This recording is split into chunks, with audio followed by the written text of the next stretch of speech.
नमस्कार, मैं Sangeeta from लर्नो hub, the learning platform जहाँ पढ़ सकते हैं maths, science, SST absolutely free at learnohub.com।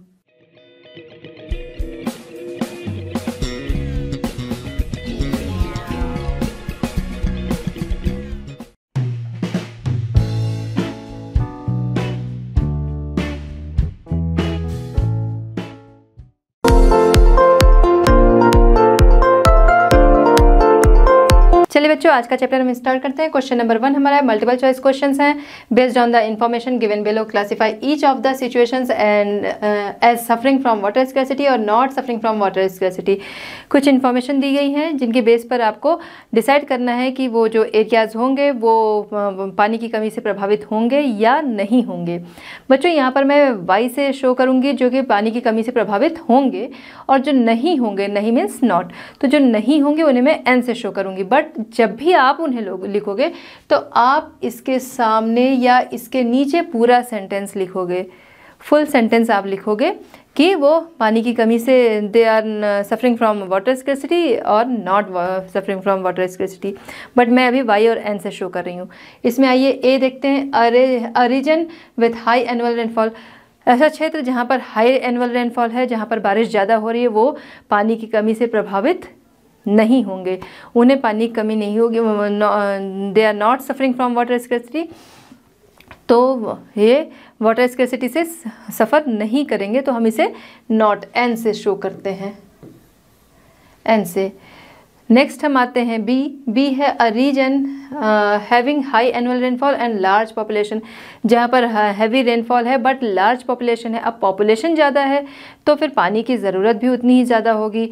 लोगों के डेली यूज़ हैं, और उसके अलावा डेली यूज़ के अलावा उनके साथ क्या है कि इंडस्ट्रीज़ हैं, लोग ज़्यादा हैं, फूड ज़्यादा चाहिए होगा, एग्रीकल्चर ज़्यादा, वहाँ पे खेती ज़्यादा की जाएगी जिसमें पानी ज़्यादा लगेगा। उसके अलावा ज़्यादा लोग होने की वजह से इंडस्ट्रीज़ भी ज़्यादा होंगी, तो इसलिए वो लोग पानी की कमी से प्रभावित होंगे। इसे हम करेंगे वाई से शो। नेक्स्ट है C. A region having high annual rainfall but water is highly polluted. अब कहीं पे है कि हाई रेनफॉल हो रही है बट वाटर जो है वो पोल्यूटेड है। अगर पोल्यूटेड है तो वो यूज़ का नहीं है, तो अगर वाटर जो है वो पोल्यूटेड है तो वो यूज़ का नहीं है। इसलिए ये लोग सफरिंग फ्रॉम वाटर स्कैर्सिटी, ये लोग वाटर स्कैर्सिटी से प्रभावित होंगे। इसे हम करेंगे वाई से शो, क्योंकि वहाँ का वाटर पोल्यूटेड है जो इनके यूज़ में उतना आएगा नहीं। तो नेक्स्ट हम आते हैं डी पर। डी है a region having low rainfall and low population.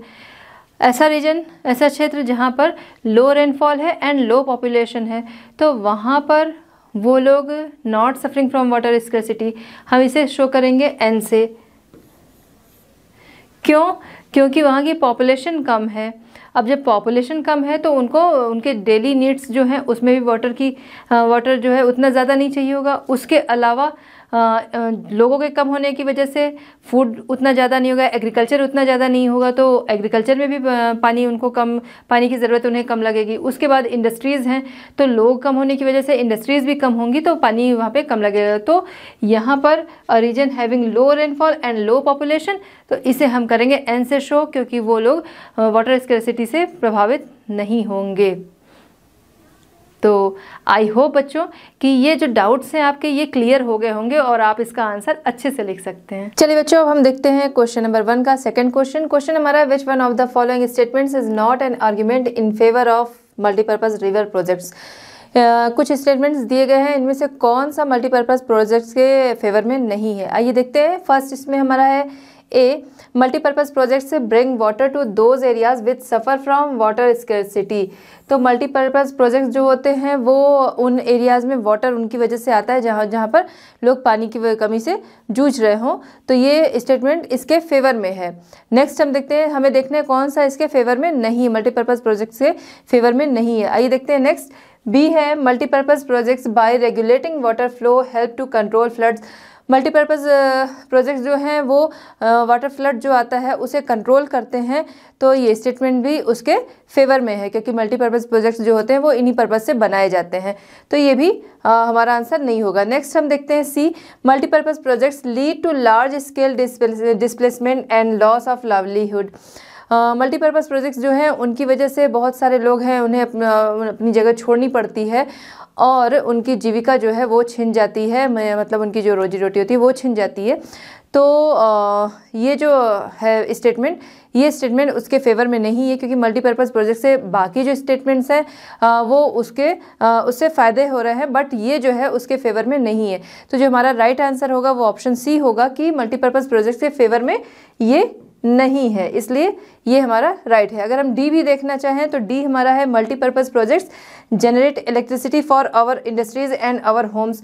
ये भी सही है कि हमारी इंडस्ट्रीज़ और हमारे घरों के लिए उससे इलेक्ट्रिसिटी जो होती है वो जनरेट होती है। तो जो फेवर में नहीं है वो क्या है, वो है कि उसकी वजह से लोग लार्ज स्केल पर लोग डिस्प्लेसमेंट हो जाते हैं और लाइवलीहुड, उनकी जीविका जो होती है, लॉस ऑफ लाइवलीहुड, उनकी जीविका जो होती है वो छिन जाती है। तो जो राइट आंसर हमारा है वो है ऑप्शन सी। चलिए बच्चों, हम देखते हैं क्वेश्चन नंबर 1 का थर्ड क्वेश्चन। क्वेश्चन हमारा here are some false statements, identify the mistakes and rewrite them correctly. आपके सामने कुछ फॉल्स स्टेटमेंट्स हैं जिसमें जो मिस्टेक है वो आपको पहचाननी है, उसके बाद जो करेक्ट स्टेटमेंट बनता है वो आपको लिखना है। चलिए ये देखते हैं। इसमें ए हमारा है multiplying urban centres with large and dense populations and urban lifestyles have helped in proper utilisation of water resources. Urban centres, dense population और जो अर्बन लाइफस्टाइल है, ये सभी मिलके वाटर रिसोर्सेज के यूटिलाइजेशन में, प्रॉपर यूटिलाइजेशन में हेल्प करते हैं। तो ये जो स्टेटमेंट है ये फॉल्स है, जैसा कि दिया भी है कि स्टेटमेंट आपके सामने जो है वो फॉल्स है। अब इसे हमें राइट करना है। तो राइट क्या होगा कि ये सभी क्या है, उसके वाटर रिसोर्सेज के इम्प्रॉपर यूटिलाइजेशन, इनकी वजह से वाटर रिसोर्सेज का इम्प्रॉपर यूटिलाइजेशन होता है। क्यों? क्योंकि एक तो अर्बन लाइफस्टाइल जो है उसमें वाटर रिसोर्सेज की बहुत ज़्यादा ज़रूरत होती है, जो उनकी लाइफस्टाइल है उसके अकॉर्डिंग, ऊपर से डेंस पॉपुलेशन, तो इसलिए उसका वाटर रिसोर्सेज का जो यूटिलाइजेशन होगा वो इम्प्रॉपर तरीके से होगा। तो अब जो हमारा करेक्ट स्टेटमेंट बनेगा, multiplying urban centres with large and dense populations and urban lifestyles have helped in proper, इसको हटाना हमें, इन प्रॉपर हटाएंगे, हम लिखेंगे proper utilisation of water resources. Next हम आते हैं बी। लेकिन बच्चों आपको करना क्या है, जैसे मैंने इसी में करेक्शन कर दिया, बट आप जब भी लिखोगे इसको तो आप क्या करोगे कि आप इसके नीचे जो करेक्ट आपका स्टेटमेंट बनेगा आप उसको लिखोगे, उसी में आपको करेक्शन नहीं करना है। नेक्स्ट हम देखते हैं बी हमारा है regulating and damming of reverse does not affect the rivers natural flow and it's sediment flow.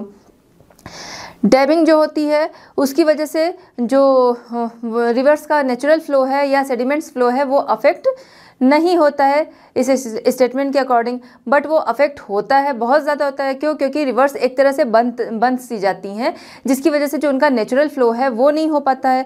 उसके अलावा डैमिंग फ्लो उसके अलावा जो सेडिमेंट्स फ्लो है वो भी अफेक्ट होता है। क्यों? क्योंकि सेडिमेंट्स जो हैं वो सही तरीके से फ्लो नहीं कर पाते और वो नीचे की तरफ बैठने लग जाते हैं। तो इसमें क्या करना है कि यहाँ पर हमें डज नॉट हटा देना है, करेक्ट जो आपका स्टेटमेंट है वो बन गया। क्या है statement? Regulating and damming of rivers affect the rivers natural flow and its sediments flow.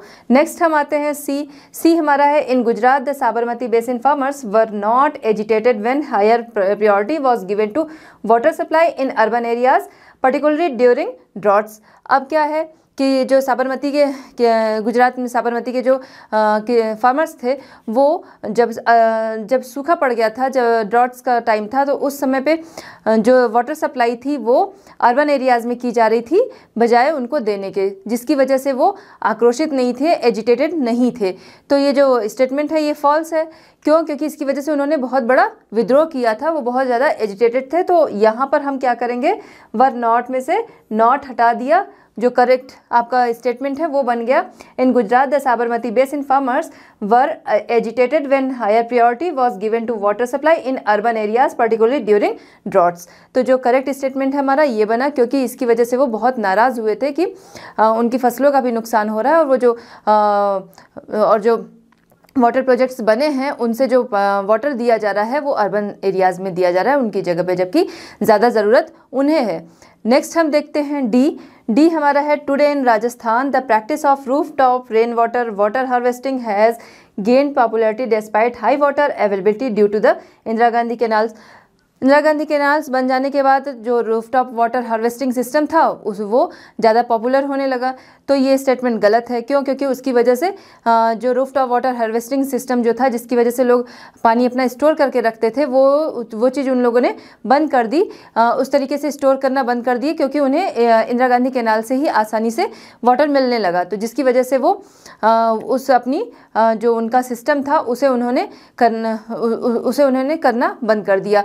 तो इसमें जो हम करेक्ट करेंगे स्टेटमेंट हमारा क्या होगा? Today in Rajasthan the practice of roof top rain water harvesting, यहाँ पर गेन पॉपुलैरिटी, इसे हम हटा देंगे। अब हमारा जो करेक्ट बनेगा वो क्या बनेगा? Today in Rajasthan the practice of roof top rain water harvesting is on the, ये जो ब्लू से मैंने लिख रखा है ये यहाँ पे आएगा, is on the decline due to the Indira Gandhi canal. तो कंप्लीट जो आपका राइट सेंटेंस बनेगा वो बन जाएगा। तो आपके जो स्टेटमेंट्स हैं अब ये करेक्ट हो गए। आपको करना क्या है? आपको इसमें करेक्शन नहीं करना है, आपको इसके नीचे जो राइट आपका बनेगा स्टेटमेंट वो आपको लिखना है प्रॉपर तरीके से। आई होप कि आपको समझ में आ गया होगा और ये भी समझ में आ गया होगा कि किस वजह से ये जो है स्टेटमेंट्स ये क्यों फॉल्स हैं और इनकी इसमें क्या मिस्टेक है, जिसे हम सही करके इसको सही कर सकते हैं। चलिए बच्चों, हम देखते हैं क्वेश्चन नंबर 2। क्वेश्चन नंबर 2 हमारा answer the following question in about 30 words. 30 words में आंसर करना है। इसमें फर्स्ट क्वेश्चन हमारा explain how water becomes a renewable resource. Water जो है वो रिन्यूएबल रिसोर्स कैसे एक्सप्लेन करना है? तो बच्चों, जो हमारे घरों में या इंडस्ट्रीज़ में वाटर यूज़ होता है वो उसमें से जो वेस्टेज वाटर होता है वो ड्रेनेज सिस्टम के द्वारा पहुँचता है। कुछ वाटर प्लांट्स होते हैं जहाँ पर वाटर को रिफाइन किया जाता है, वहाँ पहुँचता है, रिवर्स में पहुँचता है, और रिवर्स का जो वाटर होता है वो पहुँचता है सी में। तो ये जो वाटर जो होता है वो कलेक्ट होता है सी में, वहाँ हीट पड़ती है सन की जब हीट पड़ती है तो वो वाटर जो है वो नेचुरली एवेपोरेट होके कंडेंसेशन का रूप लेगा, बादलों का रूप ले लेगा, और उसका नेक्स्ट प्रोसेस जो होगा वो प्रेसिपिटेशन का होगा, बारिश होगी। वो वाटर जो है वो पहले एवेपोरेट हुआ, फिर उसने बादलों का रूप लिया, फिर उसने बारिश का रूप लिया। जब बारिश होती है तो वो वाटर जो है वो वापस से अर्थ पे आता है और रिवर्स में आता है, सी में आता है, तो वहाँ पे वो वाटर वापस से कलेक्ट हो जाता है। अब जब ये वाटर कलेक्ट हो गया, वापस से इसमें हीट पड़ी, हीट से फिर वो एवेपोरेट हुआ, कंडेंसेशन एंड प्रेसिपिटेशन। जो ये साइकिल है ये चलती रहती है, जिसे कहते हैं वाटर साइकिल। वाटर साइकिल के द्वारा जो वाटर है वो रिन्यू होता रहता है। तो जब बारिश होती है, वो अर्थ पे जब बारिश होती है तो वो ड्रेनेज सिस्टम के द्वारा जो पानी होता है वो वापस से उन नदियों में और समुद्र में कलेक्ट होता है। तो इसलिए हम कहते हैं कि वाटर जो है वो रिन्यूएबल रिसोर्स है। क्यों? क्योंकि वो नेचुरली अपने आप ही रिन्यू हो जाता है। उसके अलावा बहुत सारे वाटर प्लांट्स हैं जहाँ पर वाटर को रिफाइन किया जाता है, तो और वो उस वाटर को यूज़ में लिया जाता है। बट नेचुरली अगर कहा जाए तो वाटर जो है अपने आप ही रिन्यू होता रहता है, इसलिए कहते हैं वाटर जो है वो रिन्यूएबल रिसोर्स है। ये वाटर कलेक्ट हुआ, या वाटर चाहे बारिश का है या फिर वेस्टेज वाटर जो है वो रिवर्स के ज़रिए और सी में पहुंचता है, वो सारा वाटर जो है उस पर हीट पड़ती है और सेम साइकिल जो है वो चलती रहती है। तो इसलिए देखिए यहाँ वाटर ये कलेक्ट हो रहा है, एवेपोरेट हो रहा है, कंडेंसेशन एंड प्रेसिपिटेशन। अब इसका हम आंसर देख लेते हैं। आंसर है water is a renewable resource. Water is renewable naturally through water cycle, like we use water in homes, industries, etc. And this water falls into the river through drains. It reaches the sea by rivers and thereby process of evaporation from the heat of the sun get collected in the form of cloud, and it rains through these clouds, and thus the water comes back to earth again. वापस से वो आ जाता है पृथ्वी पर और दोबारा से collect होके फिर वो प्रोसेस चलता है। चलिए बच्चों, नेक्स्ट हम आते हैं क्वेश्चन नंबर 2 के सेकंड क्वेश्चन पे। क्वेश्चन हमारा है what is water scarcity and what are its main causes. Water scarcity क्या है और इसके कारण क्या हैं? तो बच्चों, वाटर स्कैरसिटी क्या है अभी पहले भी हमने देखा और अभी फिर से देखते हैं कि वाटर स्कैरसिटी है क्या। वाटर स्कैरसिटी उसे कहते हैं कि हमारी जो पृथ्वी है, हमारी पृथ्वी का 71% पार्ट जो है वो वाटर है। आप सभी को पता है कि 71% पे वाटर है, फिर भी जो पानी की कमी क्यों बनी रहती है? जो पानी की कमी बनी रहती है उसके बावजूद, पृथ्वी पे इतना पानी है उसके बावजूद पानी की कमी बनी रहती है। उसके अलावा हम देखते हैं वाटर जो है वो रिन्यू होता रहता है, फिर भी पानी की कमी बनी है। ऐसा क्यों है? क्योंकि जो वाटर है वो ज़्यादा से ज़्यादा सॉल्टी है। जो सी का वाटर होता है वो सारा सॉल्टी है। उसके अलावा वाटर स्कैरसिटी के और क्या रीजंस हो सकते हैं वो आइए हम देखते हैं। फर्स्ट है large and growing population and there demands. Large and growing population जो है वो बहुत ज़्यादा है और वो समय के साथ ही बढ़ती जा रही है। तो जब पॉपुलेशन बढ़ रही है तो उनकी नीड्स भी बढ़ रही है, वो चाहे डेली वाटर नीड्स हो उनकी, या एग्रीकल्चर हो, या एम्प्लॉयमेंट में इंडस्ट्रीज़ हैं, बहुत सारी इंडस्ट्रीज़ ओपन होती हैं जिनके लिए बहुत सारी पानी की ज़रूरत होती है, इलेक्ट्रिसिटी है, ये सारी चीज़ें हैं जो कि लार्ज पॉपुलेशन है उनकी डिमांड है कि उनकी डिमांड्स है, जिसकी वजह से वाटर जो है वो यूज़ होता है उतना ज़्यादा और वाटर स्कैर्सिटी जो है वो बनी रहती है। इसके बाद हम नेक्स्ट पॉइंट देखते हैं ड्राई सीजन एग्रीकल्चर। जहाँ पर पानी की कमी है वहाँ पर अगर खेती की जा रही है, ड्राई सीजन एग्रीकल्चर, तो पानी की कमी जहाँ पर है वहाँ पर अगर की जा रही है तो वहाँ पर सिंचाई की ज़्यादा ज़रूरत होगी, तो वहाँ भी पानी ज़्यादा यूज़, वहाँ पे वाटर का ज़्यादा यूज़ होगा, जिसकी वजह से वाटर स्कैर्सिटी जो है वो बनी रहती है। नेक्स्ट है high demand in urban cities. Urban cities है उनको फैसिलिटीज़ ज़्यादा चाहिए होती हैं और वहाँ पे जो वाटर है वो अवेलेबल आसानी से हो जाता है, जिसकी वजह से जो इनके अर्बन सिटीज़ में है, जो अर्बन सिटीज़ है उनकी डिमांड जो है वाटर को लेके ज़्यादा है और वहाँ पे इंडस्ट्रीज़ भी जो होती हैं वो अर्बन सिटीज़ में ही ज़्यादा होती हैं, जिसकी वजह से वाटर डिमांड जो है वो ज़्यादा है और इसकी वजह से वाटर स्कैर्सिटी जो है वो बनी रहती है। नेक्स्ट है farmer had their own well tubewell. जिन फार्मर्स के अपने वेल और ट्यूबवेल हैं तो वो अच्छे एग्रीकल्चर के लिए, अच्छी कृषि के लिए वो क्या करते हैं, ज़्यादा सिंचाई करते हैं। तो कुछ लोग हैं जिनके पास नहीं है, उनकी सिंचाई भी कम हो रही है, तो और लेकिन जिनके पास वेल और ट्यूबवेल है, कुएँ ट्यूबवेल वगैरह हैं, तो वो ज़्यादा सिंचाई करते हैं और जिसकी वजह से वाटर स्कैर्सिटी जो है वो बनी रहती है, वाटर स्कैर्सिटी वहाँ पे रहती है। नेक्स्ट हम देखते हैं पानी की कमी बनी रहती है। नेक्स्ट हम देखते हैं इंडस्ट्रीज़ हैं। इंडस्ट्रीज़ बहुत तरह की होती हैं, कहीं पे वाटर की बहुत ज़्यादा ज़रूरत होती है, कहीं पे कम होती है, बट हर इंडस्ट्रीज़ को लगभग पानी की ज़रूरत होती है। तो इंडस्ट्रीज़ में बहुत ज़्यादा पानी यूज़ होता है और बहुत ज़्यादा उसमें से वेस्ट भी होता है, तो इस वजह से भी वाटर स्कैर्सिटी जो है वो यहाँ पे इस वजह से वाटर स्कैर्सिटी बनी रहती है। नेक्स्ट है इलेक्ट्रिसिटी। अब पॉपुलेशन इतनी ज़्यादा है, इंडस्ट्रीज़ इतनी ज़्यादा हैं, एग्रीकल्चर इक्विपमेंट्स हैं, बहुत सारी चीज़ें हैं, हमारे घर के ही इतने सारे इलेक्ट्रॉनिक चीज़ें होती हैं जिनके लिए इलेक्ट्रिसिटी चाहिए होती है। तो इस तरह से इलेक्ट्रिसिटी इतनी पॉपुलेशन है तो इलेक्ट्रिसिटी भी उसी के अकॉर्डिंग बहुत ज़्यादा लगती है।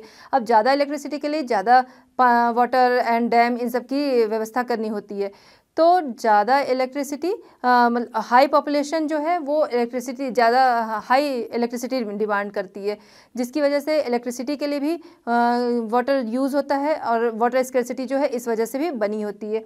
नेक्स्ट हम देखते हैं पॉल्यूटेड वाटर। वाटर है तो बट वो पॉल्यूटेड है तो वो किसी के यूज़ में नहीं है, उसे लोग यूज़ करेंगे नहीं। अब इस वजह से भी वाटर स्कैर्सिटी बनी रहती है। क्यों? क्योंकि वो वाटर यूज़ नहीं कर रहे हैं, लेकिन डेली नीड्स है या फिर इंडस्ट्रीज़ है, इलेक्ट्रिसिटी है, इन सब चीज़ों के लिए तो वाटर चाहिए ही। तो इस वजह से भी वाटर स्कैर्सिटी जो है वो इन फील्ड्स में बनी होती है। तो बच्चों ये आंसर आपको क्लियर हो गया होगा कि वाटर स्कैर्सिटी क्या है और वो वाटर स्कैर्सिटी जो है वो क्यों होती है। चलिए बच्चों, अब हम आते हैं क्वेश्चन नंबर 2 के थर्ड क्वेश्चन पे। क्वेश्चन हमारा है compare the advantage and disadvantage of multipurpose reverse projects. Multipurpose river projects के जो फ़ायदे हैं और नुकसान हैं दोनों बताने हैं। कोई भी चीज़ होती है बच्चों, हर चीज़ के कुछ नेगेटिव पॉइंट्स होते हैं और कुछ पॉजिटिव पॉइंट्स होते हैं। वही क्वेश्चन यहाँ पे भी है कि मल्टीपर्पज़ प्रोजेक्ट्स के बन जाने से क्या फ़ायदे हैं और क्या नुकसान है। आइए सबसे पहले हम उसके एडवांटेज देखते हैं। फर्स्ट इसमें है इरिगेशन। उसकी वजह से सिंचाई करना आसान हो गया है। आसपास के जो जहाँ ये बने होते हैं वहाँ आसपास के जो एरिया होते हैं वहाँ पर इरिगेशन जो है वो आसानी से हो सकता है एग्रीकल्चर में। नेक्स्ट है इलेक्ट्रिसिटी जनरेशन। इनकी वजह से इलेक्ट्रिसिटी की डिमांड जो है वो बहुत ज़्यादा है, तो इनकी वजह से क्या है, इलेक्ट्रिसिटी जो है जनरेट करने में हेल्प मिलती है। यहाँ पे बहुत सारे इक्विपमेंट्स लग जाते हैं जिनकी वजह से इलेक्ट्रिसिटी जो है वो जनरेट हो सकती है, तो उसमें हेल्प मिलती है। नेक्स्ट है industrial and domestic purpose water supply. Industrial and domestic water supply हमारे डेली नीड्स से वाटर की ही बहुत ज़्यादा होती है, वो है इंडस्ट्रियल वाटर नीड्स है, जो इंडस्ट्रियल वाटर सप्लाई नीड्स जो है वो सारी जो है वो इनसे फुलफ़िल होती है। नेक्स्ट हम देखते हैं फ्लड कंट्रोल। ये फ्लड बांध बनाए जाते हैं फ्लड को कंट्रोल करने के लिए, तो ये फ्लड को भी कंट्रोल करते हैं। नेक्स्ट है नेविगेशन, इससे नौ संचालन को के लिए मदद मिलती है। नेविगेशन यहाँ पे बढ़ता है जिससे लोगों को जीविका का एक साधन मिल जाता है नेविगेशन के द्वारा। नेक्स्ट है फिशरीज, पहले क्या था, ये पहले बनाए गए थे कि फ्लड को रोकने के लिए बनाए गए थे, उसके अलावा इलेक्ट्रिसिटी जनरेट करने के लिए बनाए गए थे, लेकिन अब धीरे धीरे लोगों को समझ में आया कि इसमें फिशरीज जो है वो भी की जा सकती है, तो अब इसमें मत्स्य पालन भी होने लगा है, फिशरीज भी की जाने लगी है। नेक्स्ट है टूरिस्ट अट्रैक्शन, ये जो डैम्स बनाए जाते हैं इन्हें देखने के लिए लोग दूर दूर से आते हैं, तो ये टूरिस्ट का अट्रैक्शन बने होते हैं। प्लस यहाँ पे आके लोगों को इसकी वजह से इनकम भी उनकी लोगों की इससे कमाई भी होती है। वो ऐसे होती है कि लोग वहाँ पे घूमने आते हैं, आसपास जो शॉप्स लगी हैं वहाँ से सामान लिया, प्लस नेविगेशन के भी जरिए उनकी जो है उनकी कमाई होती है। तो ये सारे जो हैं वो मल्टीपर्पज़ जो प्रोजेक्ट्स हैं उनकी वजह से होने वाले फ़ायदे हैं। नेक्स्ट हम देखते हैं डिसएडवांटेज। डिसएडवांटेज इसका क्या है, river affected there natural flow, ये एक तरह से रिवर को बांध देते हैं, बांध एक तरह से जो रिवर है उसे बांध देते हैं, जो उसका रिवर का नेचुरल फ्लो है वो अफेक्टेड होता है, वो रुक जाता है। तो ये बहुत बड़ा इसका डिसएडवांटेज है कि रिवर का जो फ्लो होता है वो रुक जाता है, वो अफेक्टेड होता है। नेक्स्ट है एक्वेटिक एनिमल्स। एक्वेटिक एनिमल्स जो हैं जो रिवर का फ्लो अफेक्टेड होता है। एंड इसके अलावा हम देखते हैं सेडिमेंट्स, पुअर सेडिमेंट्स, जो सेडिमेंट्स होते हैं पानी के साथ जो सेडिमेंट्स आते हैं वो सेडिमेंट्स भी जो है उनका फ्लो भी अफेक्टेड होता है, जिसकी वजह से वो जाके इन्हीं में नीचे जम जाते हैं, इन्हीं डैम्स जो प्रोजेक्ट्स जो बने होते हैं इन्हीं में जाके वो जम जाते हैं और ये चट्टानों का रूप ले लेते हैं, जिससे जो जलीय जीव जंतु हैं एक्वेटिक एनिमल्स जो हैं इनका जो भोजन वहाँ से मिल सकता है वो उसमें प्रॉब्लम आती है, क्योंकि वहाँ पे तो चट्टानें वहाँ पे बनने लग जाती हैं। तो उसकी वजह से एक्वेटिक एनिमल्स जो हैं उनके लिए नुकसान होता है, उनके रहने उनके खाने का नुकसान होता है। नेक्स्ट हम देखते हैं माइग्रेशन, जहाँ पर ये बनाए जाते हैं वहाँ से लोगों को माइग्रेट कर दिया जाता है, क्यों इसको बनाने के लिए जगह चाहिए होती है, आसपास जो बसे होते हैं या फिर उनके खेत होते हैं तो उन्हें वहाँ से हटा दिया जाता है। तो इसकी वजह से माइग्रेशन जो कि इसका एक बहुत ही नेगेटिव पॉइंट है। नेक्स्ट है फ्लड। जो मल्टीपर्पज़ प्रोजेक्ट्स हैं, ये जो बांध डैम बनाए गए हैं ये फ्लड को रोकते तो हैं ही, लेकिन जब बहुत ज़्यादा बारिश होती है, जैसा कि 2006 में महाराष्ट्र और गुजरात में हुआ कि बहुत ज़्यादा बारिश की वजह से इन डैम्स को क्या कर दिया गया, खोल दिया गया, तो जो वो पानी था वो पानी आके लोगों के रहने वाले एरिया में आ गया, जिसकी वजह से लोगों को बहुत ज़्यादा नुकसान हुआ। तो ये एक तरफ से जब फ्लड को रोकते भी हैं और जब बहुत ज़्यादा बारिश हो गई तो उसे ओपन कर देने की वजह से उसकी वजह से बाढ़ भी आ गई, तो फ्लड को रोकने का भी काम करते हैं और फ्लड को लाने का भी काम इनकी वजह से फ्लड आने की भी वजह ये बनते हैं। इसके अलावा जो अर्थक्वेक्स हैं तो इनके बन जाने से इनके आसपास के एरियाज़ में अर्थक्वेक के भी आने की संभावना जो होती है वो बढ़ जाती है। तो ये कुछ पॉइंट्स हैं जो कि मल्टीपर्पज़ प्रोजेक्ट्स जो हैं उनके कुछ फ़ायदे हैं इसमें से और कुछ नुकसान हैं, वो आपके सामने हैं। आप इनको अच्छी तरह से समझ लीजिएगा कि क्या इसके फ़ायदे हैं और क्या इसके नुकसान है। चलिए बच्चों, अब हम आते हैं हमारे next question number 3। Question number 3 हमारा answer the following questions in about 120 words. 120 words में आंसर करना है। इसमें फर्स्ट क्वेश्चन हमारा है discuss how rain water harvesting in semi arid regions of Rajasthan is carried out. Rajasthan के सेमी अराइड एरियाज़ में जो सेमी अराइड रीजन्स जो हैं वहाँ पर रेन वाटर हार्वेस्टिंग को किस तरह से कैरी आउट करते हैं। तो आइए आंसर देखते हैं। In the semi arid and arid regions of Rajasthan, particularly in Bikaner, Phalodi and Barmer, almost all the house traditionally had underground tanks और टैंकार्स for storing drinking water. The tanks could be as large as a big room.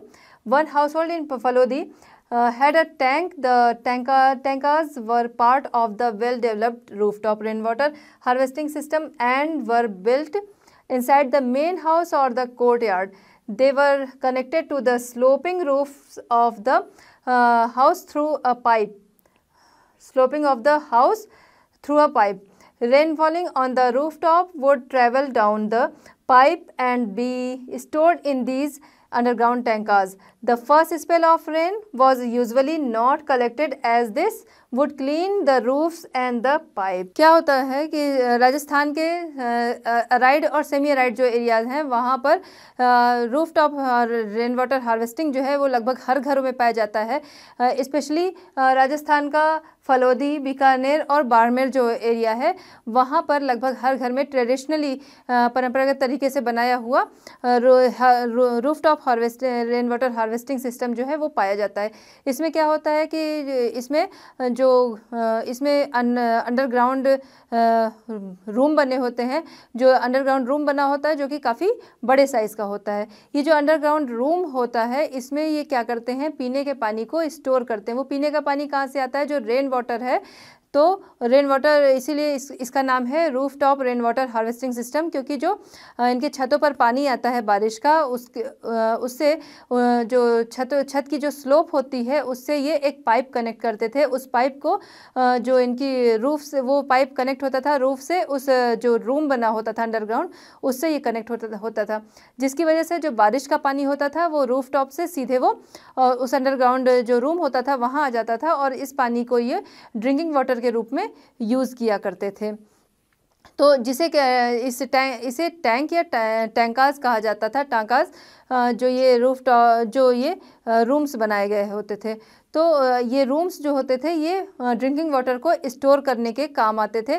जो पहली बारिश होती थी उसके water को ये लोग यूज़ नहीं करते थे, उसे ये लोग छत को और या फिर जो पाइप होता था उसे साफ़ करने में यूज़ किया करते थे।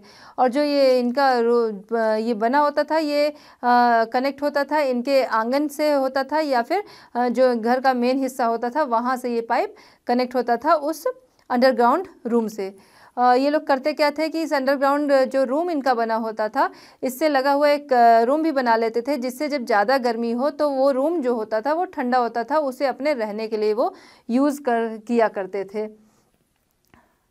तो ये जो कनेक्ट होता था पाइप अंडरग्राउंड रूम से वो एक स्लोप के द्वारा, जो कि रूफ टॉप से वो स्लोप कनेक्ट रहता था, वो रूफ टॉप स्लोप जो होता था उससे वो पाइप कनेक्ट रहता था उस अंडरग्राउंड रूम की ओर। तो इस तरीके से जो राजस्थान का अराइड एरिया या सेमी अराइड एरिया था वहाँ पे ट्रेडिशनली इस तरीके से रूम्स बने होते थे, जो कि जिसमें कि ये लोग जो बारिश का पानी होता था उसे ये लोग स्टोर किया, ड्रिंकिंग वाटर के रूप में यूज़ करते थे और उस पानी को उसे स्टोर करते थे और ड्रिंकिंग वाटर के रूप में यूज़ किया करते थे, जिसे कि कहते हैं रूफ टॉप। इसीलिए इसका नाम है roof top rain water harvesting. इस तरीके से ये छतों का जो पानी बारिश का होता था उसे वो स्टोर करके रखते थे। चलिए बच्चों, अब क्वेश्चन नंबर 3 के सेकंड क्वेश्चन पे हम आते हैं। क्वेश्चन हमारा describe how modern adaptation of traditional rain water harvesting methods are being carried out of conserve and store water. Ancient time में किस तरीके से पानी को स्टोर किया जाता था और वो आज के टाइम में किस तरह से उसको लोग अपने यूज़ में ला रहे हैं, उस traditional rain water harvesting methods को आज कैसे वो लोग कैरी कर रहे हैं उसके बारे में पूछा है। आइए देखते हैं आंसर। हम सबसे पहले in ancient India along with the sophisticated hydraulic structure there existed an extraordinary traditional of water harvesting system. People had in depth knowledge of rainfall. जो एंशिएंट टाइम के लोग थे वो एंशिएंट टाइम के जो लोग थे उन्हें रेनफॉल का जो बारिश का पानी होता था उसे बचा के रखने की बहुत अच्छी प्रक्रिया पता थी। उनकी उस बारे में बहुत डेप्थ नॉलेज थी, गहरी नॉलेज थी।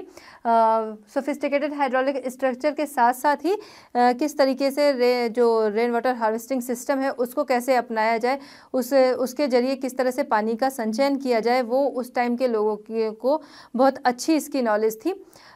इसके तहत पहले हम आते हैं इसमें चैनल्स जिनका कि पहले यूज़ होता था पश्चिम बंगाल में। वहाँ के लोग क्या करते थे, जब बाढ़ आती थी, जो बाढ़ का इलाका था वहाँ पर वो लोग उस फील्ड से अपने खेतों तक चैनल्स बना लेते थे, जिसकी वजह से खेतों की तरफ चैनल्स बना लेते थे, जिसकी वजह से जो पानी होता था, जो वाटर होता था, फ्लड का वाटर होता था, तो वो इन चैनल्स के द्वारा उनके खेतों तक आ जाता था, जिसकी वजह से उनके खेतों की जो थी वो सिंचाई हो जाती थी।